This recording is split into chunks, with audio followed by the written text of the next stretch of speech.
So children, here we are, standard 10 science, strategic preparation for SSC board examination, May or June 2021. Today is the 1st May 2021 and that is day 1. We are going to see section D, 4 marks each question. Alright, here is the first question from chapter 2. Describe the importance of pH in everyday life. Children, what is pH? First, you tell me. pH is power of hydrogen.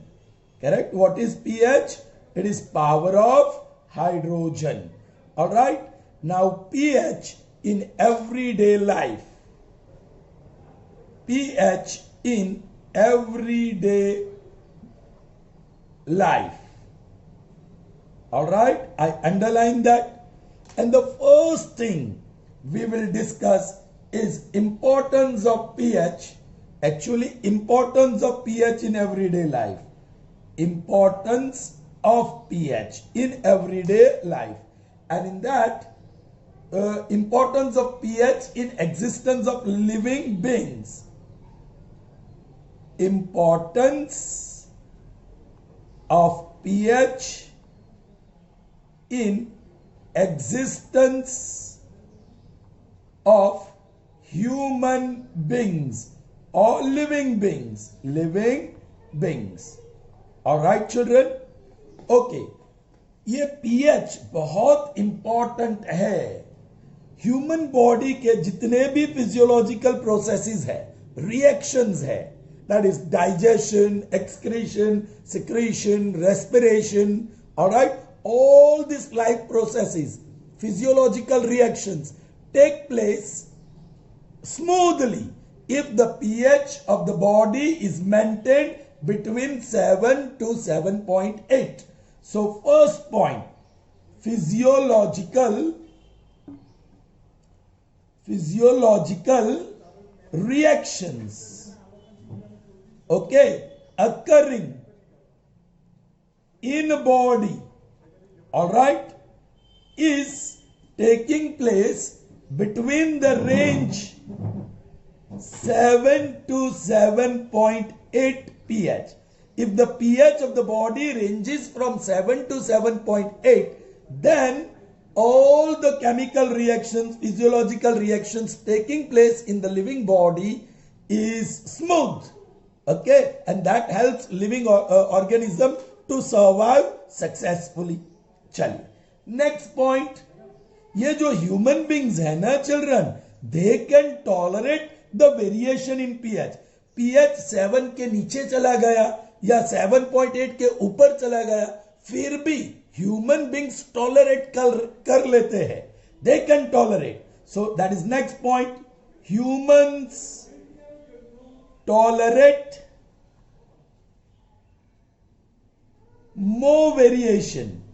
more variation in pH.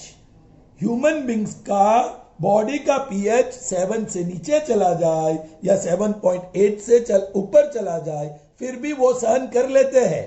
They survive. You understand?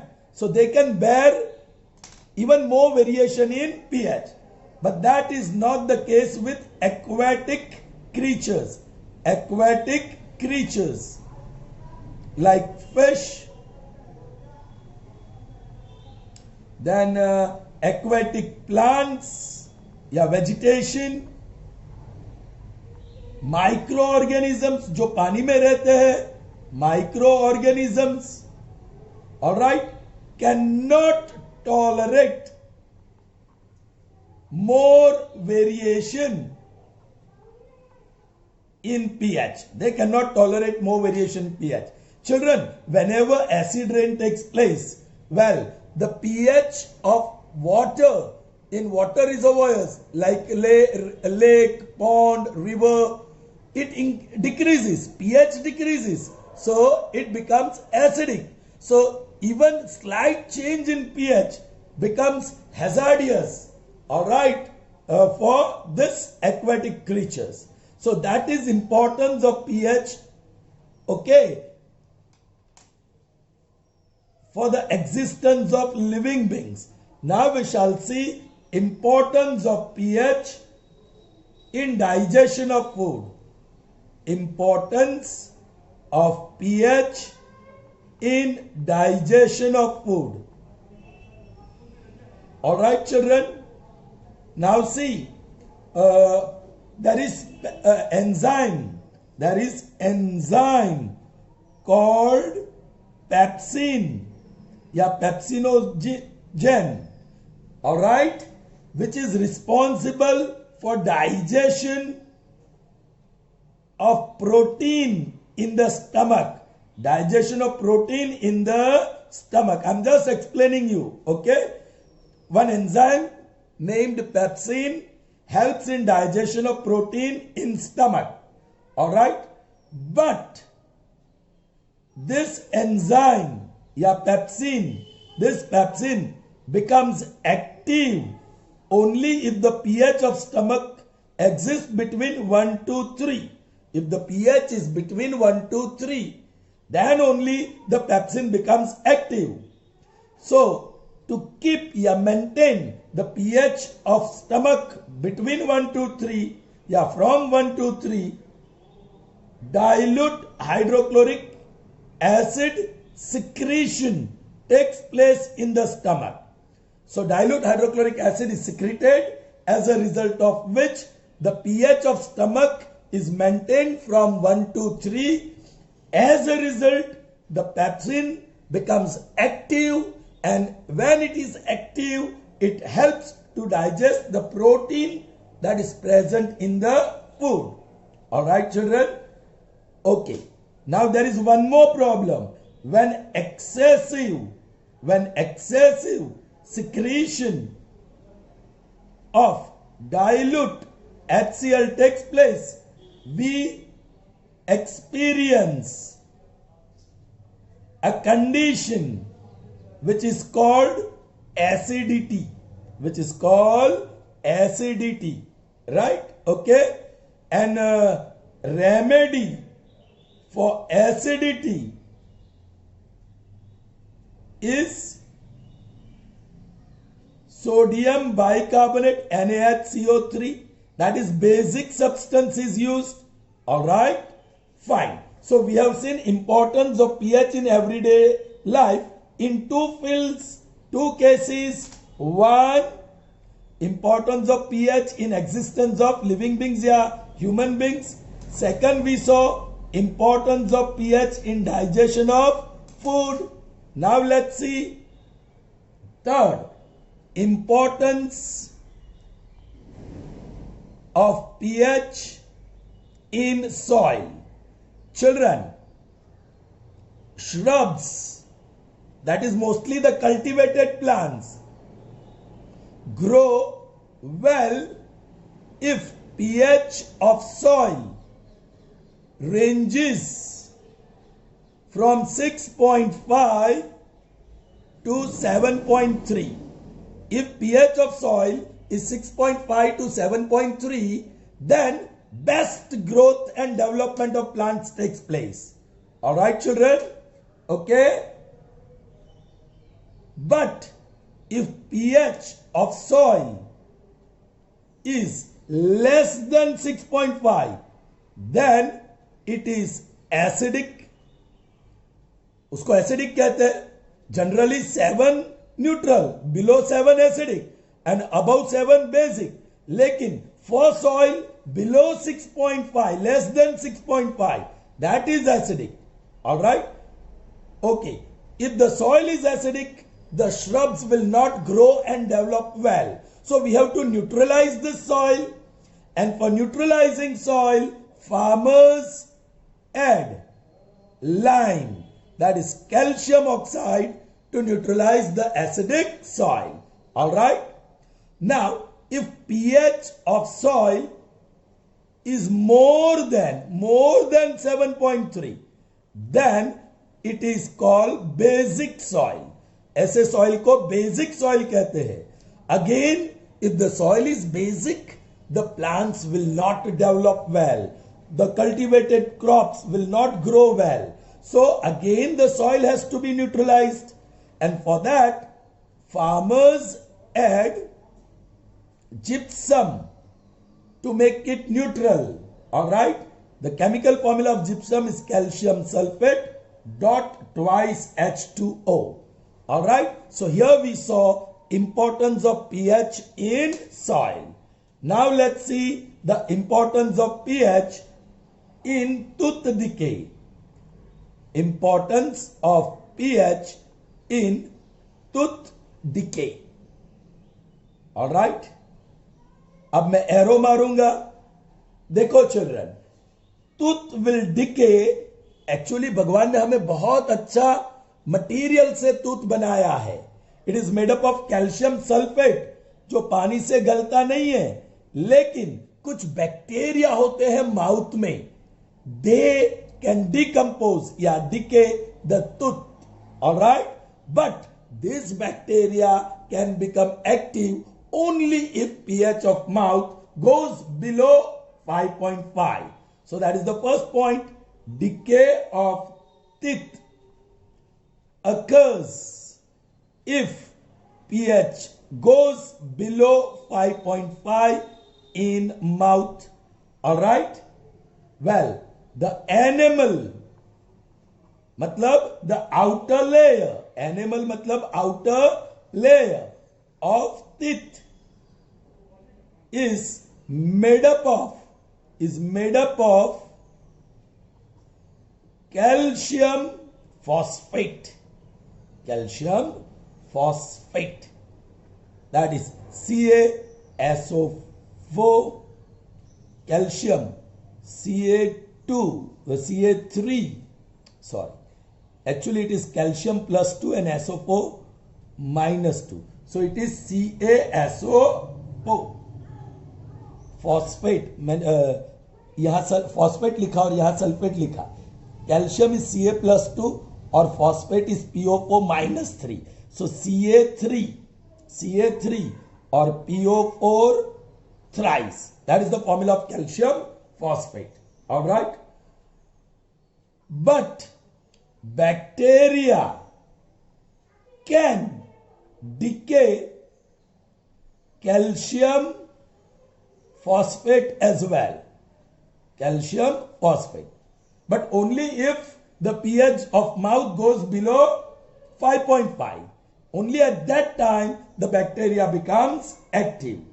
So, to keep pH of mouth above 5.5, what is done?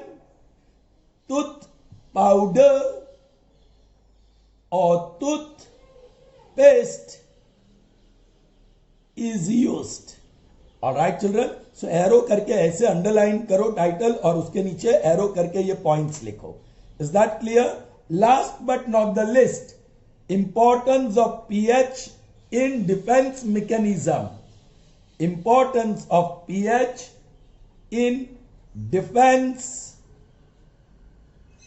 mechanism in insects. All right. First, red ant. It injects methanoic acid. Methanoic acid. It is also called formic acid. All right. फिर nettle leaves. Nettle leaf, all right, injects same methanoic acid, formic acid. And then we have honeybees. Honeybees, they inject melittin, all right, one L in the spelling and TIN, which is actually polypeptide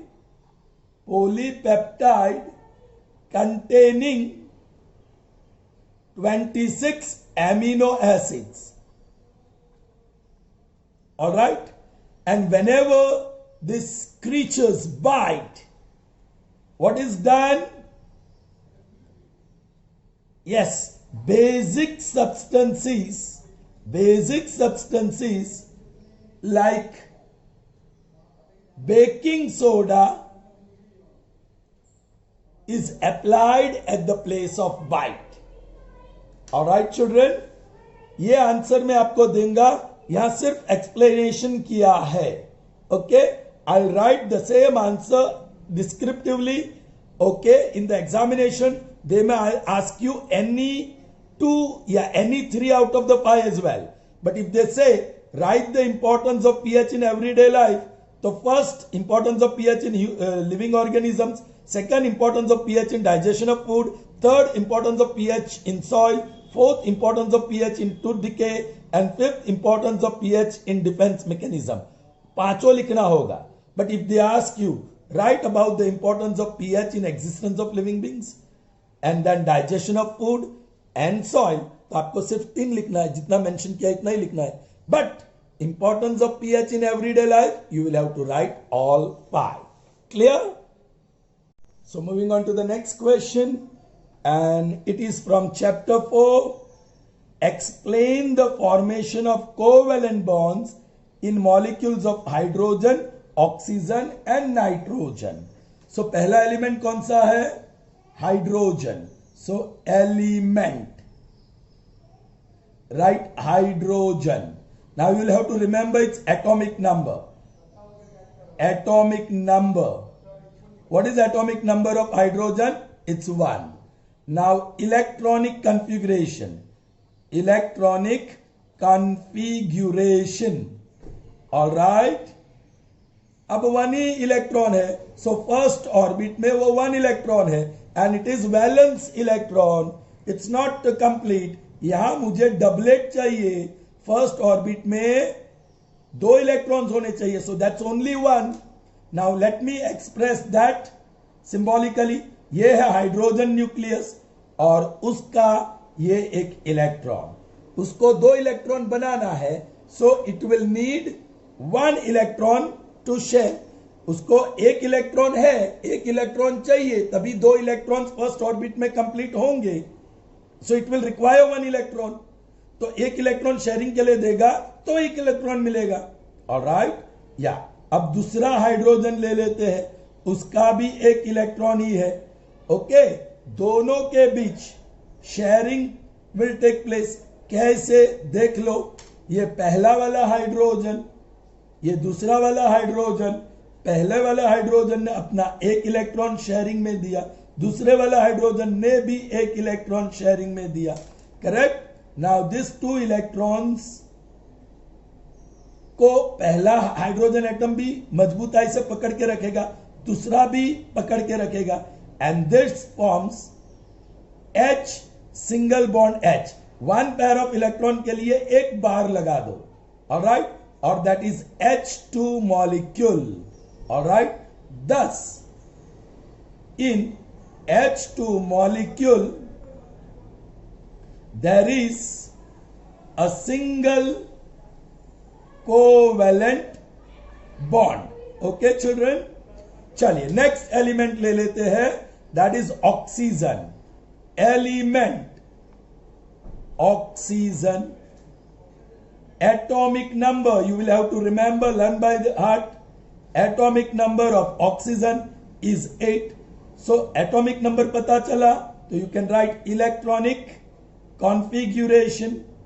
Electronic configuration, that is 2, 6. All right. So second orbit में 6 electrons है. So it will require 2 electrons to complete octet.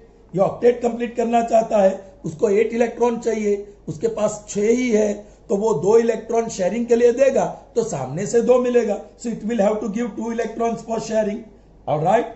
I will write here oxygen, O for oxygen, और उसके कितने electrons है? 6. 1 2 3 4, और 2 electron वो sharing के लिए देगा, वो ये 6. 1 2 3 4 5 6.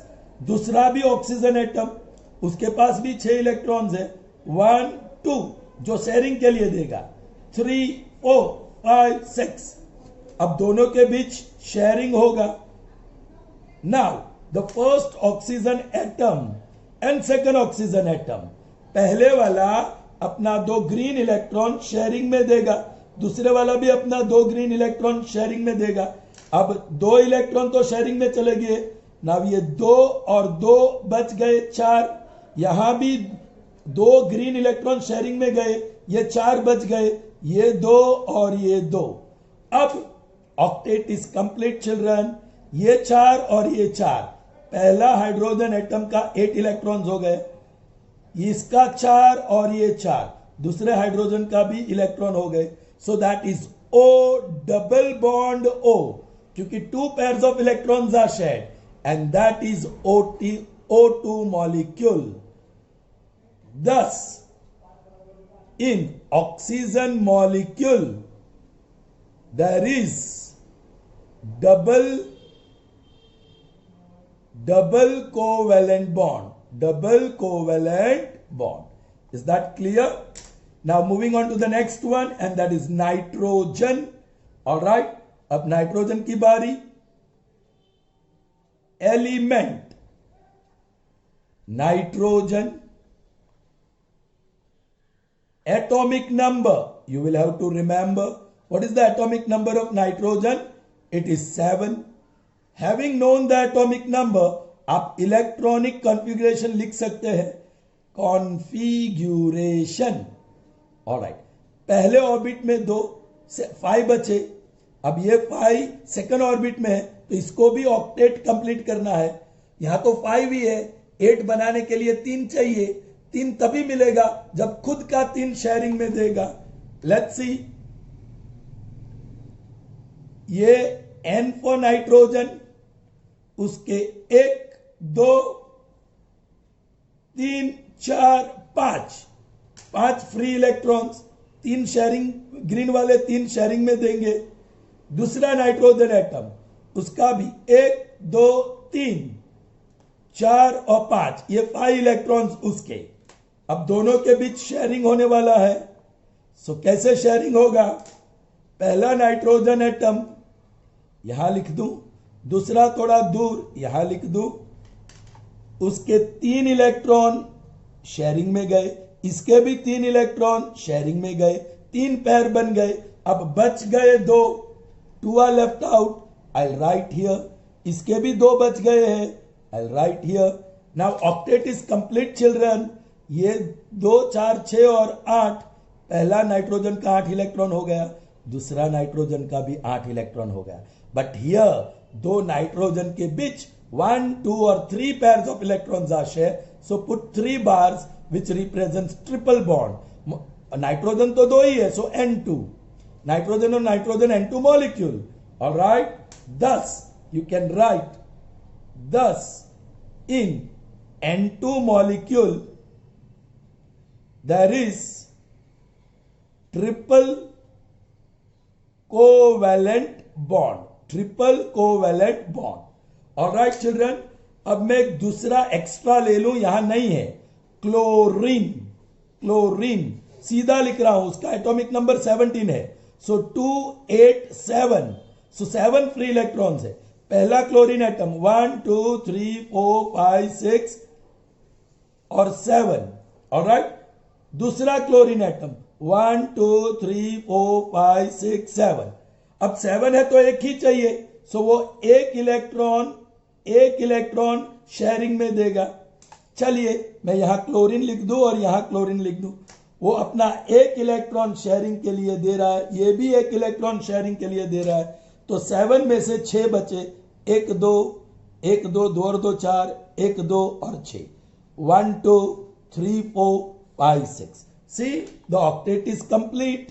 पहले क्लोरीन के लिए 8 इलेक्ट्रॉन बन गए, दूसरे क्लोरीन के भी 8 electron, and this is Cl2, Cl single bond Cl, एक ही pair of electron share. So chlorine का पूछा गया तो आप ये लिख सकते हो। I hope that is clear.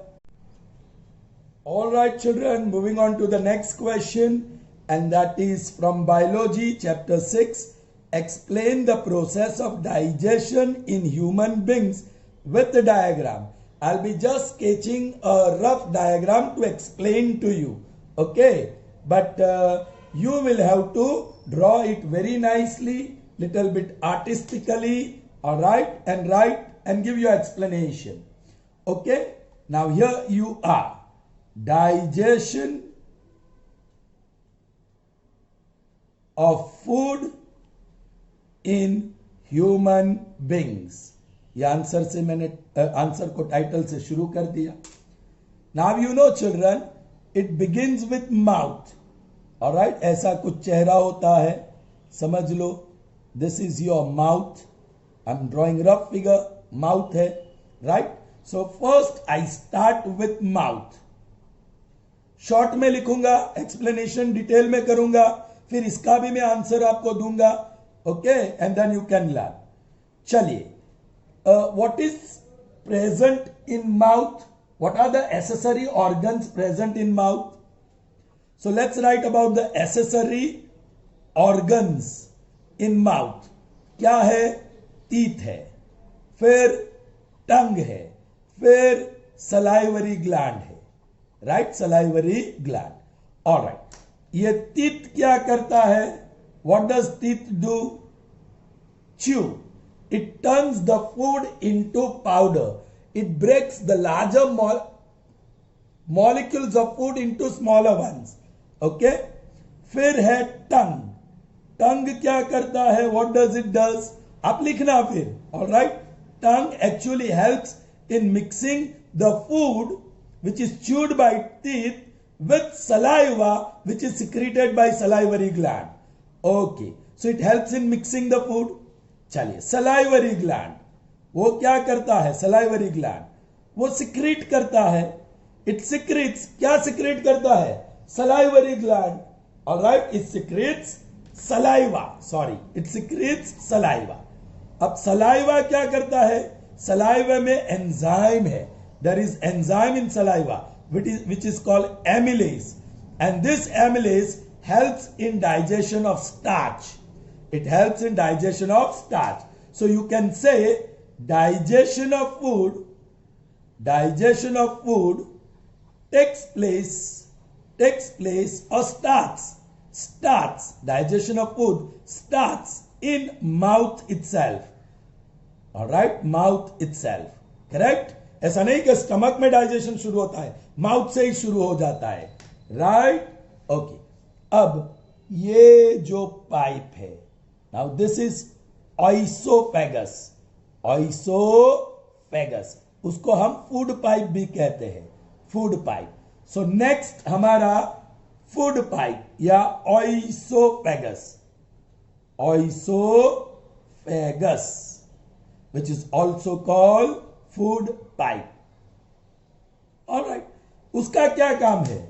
yes, ये सलाइवा को च्यूड फूड के साथ टंग ने बराबर मिक्स कर दिया. so food became wet, soft, and from oesophagus it moves to food pipe.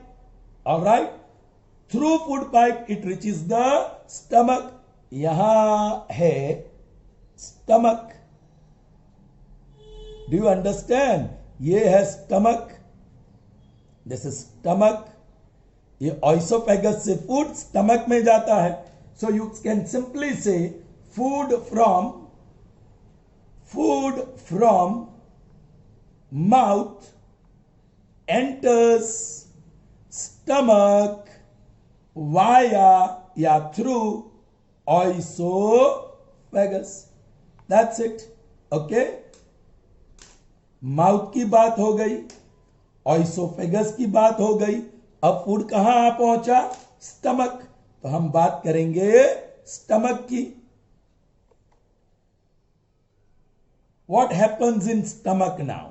Alright children, पहले तो that food is churned in stomach. Food is churned in stomach for around 3 hours. 3 घंटे तक फूड ऊपर नीचे होता है. Right, it is churn. Alright, फिर ये स्टमक में 3 लेयर ट्यूब्यूल्स होते हैं. There are 3 layer tubules. Alright, या ट्यूब्यूलर ग्लैंड्स होते हैं. 3 लेयर वाले ट्यूब्यूलर ग्लैंड्स होते हैं. और वो क्या सिक्रेट करते हैं? They secrete gastric juice in the stomach. They secrete gastric juice in the stomach. ये जो गैस्ट्रिक जूस है उसमें 3 चीज है। There are 3 things in gastric juice.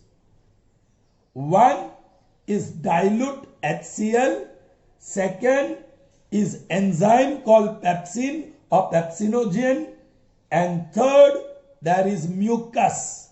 ये 3 चीज होते हैं अंदर। ऑलराइट, अब HCl क्या करता है? Pepsin, right. HCl क्या करता है? pH 1 to 3 के बीच मेंटेन करता है। फूड का pH 1 to 3 के बीच ला देता है। तो पेप्सिन एक्टिव हो जाता है in that, and it digest protein partially, not totally, partially. कुछ प्रोटीन को डाइजेस्ट कर देता है। और ये म्यूकस प्रोटेक्शन का काम करता है। When excess of HCl is secreted, the wall of stomach gets harmed, उसको नुकसान पहुंचता है। तो म्यूकस वॉल ऑफ स्टमक को डाइल्यूट हाइड्रोक्लोरिक एसिड से बचाता है। Is that clear? ओके, ये बात हो गई अपनी स्टमक की। स्टमक में फूड चर्न होता है, डाइजेस्टिव जूसेस मिक्स होता है, पेप्सिन या पेप्सिनोजिन नाम का जो एंजाइम है वो प्रोटीन को डाइजेस्ट करता है। चलिए, वो हो गया। अब the food enters small intestine बहुत लंबा होता है। Small intestine, this is small intestine, alright, which is in human being it is 6.5 meter long, 6.5 metre, बहुत लंबा होता है। Alright, 6.5 metre long. अब यहां आप देख सकते हैं सी शेप का ट्यूब, सी शेप्ड ट्यूब, इसे कहते हैं duodenum. It's called duodenum. Alright, duodenum connects stomach with small intestine. तो आपका नेक्स्ट पॉइंट आएगा duodenum. Alright, I'll write in very brief. Connects. That's only one word I'll put for duodenum. Duodenum connects stomach and small intestine. All right. अब कुछ और चीज है। Here there are 3 things. एक liver, other gallbladder,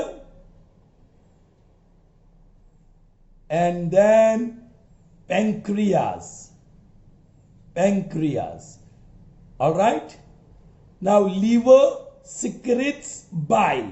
वो bile जो एक liquid है ग्रीनिश येलो कलर का, वो सिक्रेट करता है। गॉल ब्लैडर यहां स्टोर करता है। लीवर जो बाइल प्रोड्यूस करता है उसको स्टोर करता है। लीवर कुछ बाइल को डायरेक्ट डियोडिनम से स्मॉल इंटेस्टाइन में पहुंचाता है, और जो एक्स्ट्रा बाइल प्रोड्यूस हुआ है वो गॉल ब्लैडर में स्टोर होता है। सो गॉल ब्लैडर स्टोरेज का काम करता है। और पैंक्रियाटिक जूस रिलीज करता है। जो पैंक्रियाटिक जूस रिलीज करता है वो डियोडिनम में जाता है। जो बाइल लीवर प्रोड्यूस करता है वो भी डियोडिनम में जाता है। और जब एक्स्ट्रा बाइल की जरूरत पड़ी तो गॉल ब्लैडर भी अपने अंदर स्टोर किया बाइल को रिलीज करता है। सो यहां बाइल और पैंक्रियाटिक जूस डियोडिनम में जाता है और स्टमक से जाने वाला फूड के साथ मिक्स होता है। वेरी सरप्राइजिंग, स्टमक में हमें एसिडिक मीडियम चाहिए डाइजेशन ऑफ फूड के लिए, और स्मॉल इंटेस्टाइन में बेसिक मीडियम चाहिए। कैसा कॉन्ट्रास्ट है देखो। That's why this bile converts the acidic food into basic food. तो स्मॉल इंटेस्टाइन में वो फूड बेसिक हो गया। ऑलराइट, अब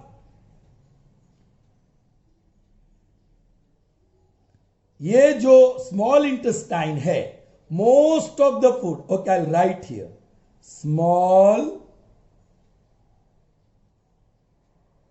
intestine.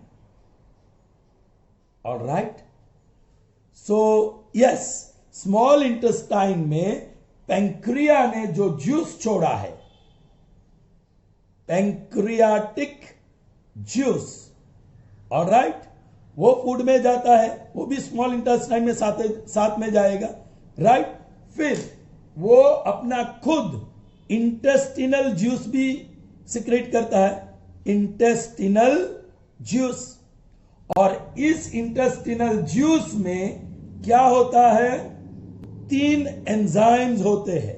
इंटेस्टिनल जूस में 3 एंजाइम होते हैं चिल्ड्रन, सॉरी ये पैंक्रियाटिक जूस में होता है चिल्ड्रन, एमिलेज, फिर वी हैव ट्रिप्सिन और लाइपेस, और इसमें एंजाइम का नाम नहीं दिया है, but there are different kinds of enzyme present in intestinal juice. चलिए, पहले तो पैंक्रियाटिक जूस फूड में एंटर हुआ, ये जो एमिलेज है इट कन्वर्ट्स कार्बोहाइड्रेट, वो कार्बोहाइड्रेट को डाइजेस्ट करता है, एमिलेज कार्बोहाइड्रेट को डाइजेस्ट करता है, और ये जो ट्रिप्सिन है, TRY ट्रिप्सिन है, वो प्रोटीन को डाइजेस्ट करता है, और जो लाइपेस है वो फैट्स को डाइजेस्ट करता है। So amylase digest carbohydrate, trypsin digest protein, और lipase digest fats. Lipase lipid, so fats को डाइजेस्ट करता है। You understand? ओके, अब जो इंटेस्टाइन ने खुद अपना जूस, जिसको कहते हैं इंटेस्टिनल जूस, ऑलराइट, वो जो पैदा किया है, प्रोड्यूस किया है, वो एमिलेज के द्वारा डाइजेस्टेड कार्बोहाइड्रेट, ट्रिप्सिन के द्वारा डाइजेस्टेड प्रोटीन, और लाइपेस के द्वारा डाइजेस्टेड फैट के ऊपर अटैक करता है, और कार्बोहाइड्रेट को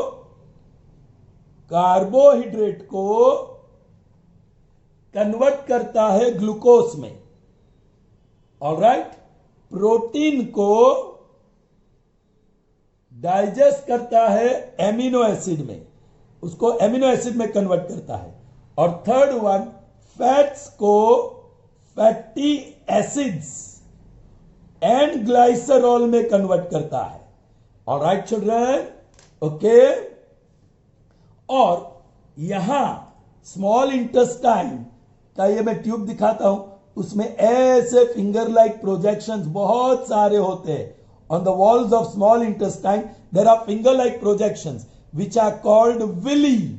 Or what is the function of villi?